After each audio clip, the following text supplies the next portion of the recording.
এই জন্য আমি বারবার আপনাদেরকে মনে করে একটা কথা, আমার জীবন থেকে উপলব্ধি করি একটা কথা, যে একমাত্র আল্লাহ ছাড়া এই পৃথিবীতে এবং পরকালে আমাদের আপন বলে কেউ নাই। বাকি সবাই সবার স্বার্থের জন্য আছে। মানুষ মানুষের অবস্থানকেই মূল্যায়ন করে, মানুষ মানুষের অবস্থানকেই মূল্যায়ন করে। আল্লাহ রাব্বুল আলামিন আপনার ভিতরটাকে ভালোবাসেন। দেখেন, আপনি যখন নামাজ পড়েন নাই, আল্লাহ পাক কিন্তু আপনাকে ধ্বংস করে দেন নাই। আল্লাহ পরম করুণাময় আপনাকে হেদায়েত দিয়ে নামাজি বানিয়ে দিয়েছেন।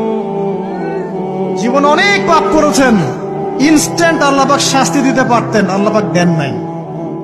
আল্লাহ আপনাকে ভালোবাসেন, আল্লাহ আমাকে ভালোবাসেন।